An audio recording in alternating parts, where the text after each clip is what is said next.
जय हिंद दोस्तों, आइए देखते हैं आज का करंट न्यूज। क्या है केंद्र सरकार की नई बायो ई3 नीति, क्यों चर्चा में है? बायो ई3 नीति के बारे में। बायो ई3 नीति के क्षेत्र क्या है? उच्च प्रदर्शन जैव विनिर्माण क्या है? निष्कर्ष। इन सभी पॉइंट को एक एक करके हम देखने वाले हैं। तो आइए ये चर्चा में क्यों है जान लेते हैं।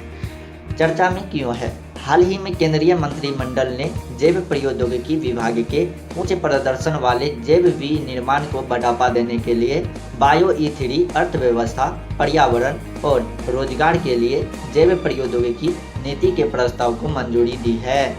बता दें कि इस नीति का उद्देश्य रसायन आधारित उद्योग को अधिक टिकाऊ जैव आधारित औद्योगिक मॉडल में बदलने को प्रोत्साहित करना है। बायो ई3 नीति के बारे में जानते हैं।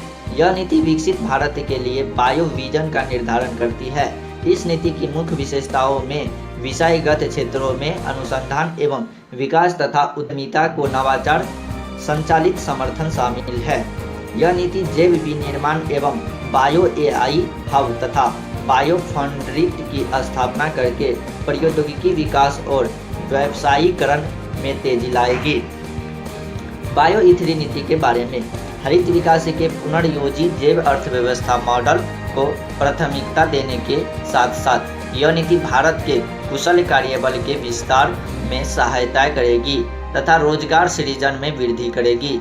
यह नीति सरकार की नेट जीरो कार्बन अर्थव्यवस्था और पर्यावरणीय जीवन शैली जैसी पहलों को मजबूत करेगी और चक्रीय जैव अर्थव्यवस्था को बढ़ावा देगी। बायो ई3 नीति के क्षेत्र क्या क्या है?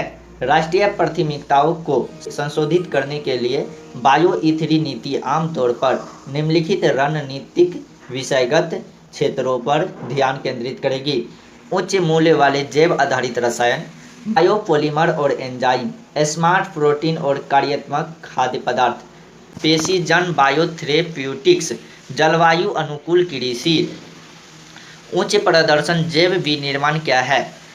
यह दवा से लेकर सामग्री तक के उत्पादकों का उत्पादन करने, खेती और खाद्य चुनौतियों का समाधान करने और उन्नत जैव प्रौद्योगिकी प्रक्रियाओं के एकीकरण के माध्यम से जैव आधारित उत्पादों के विनिर्माण को बढ़ावा देने की क्षमता। जैव विनिर्माण मेड इन इंडिया पहल का एक महत्वपूर्ण स्तंभ बनने के लिए तैयार है और 21वीं सदी की मांगों को पूरा करने के लिए एक परिवर्तनकारी दृष्टिकोण प्रदान करेगा। उच्च प्रदर्शन जैव विनिर्माण क्या है?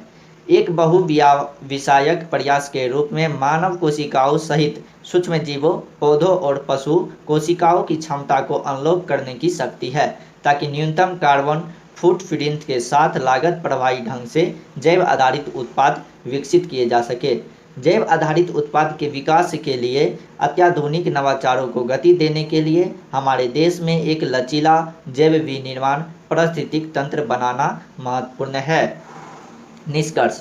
भारत की अर्थव्यवस्था, पर्यावरण और रोजगार में निवेश करके यह व्यापक नीति राष्ट्र के विकसित भारत के उद्देश्य में योगदान देगी। यह नीति एक बेंचमार्क के रूप में काम करेगी तो बताएगी कि एक प्रभावी विज्ञान नीति राष्ट्र निर्माण और विकास के सक्रिय रूप से योगदान दे सकती है।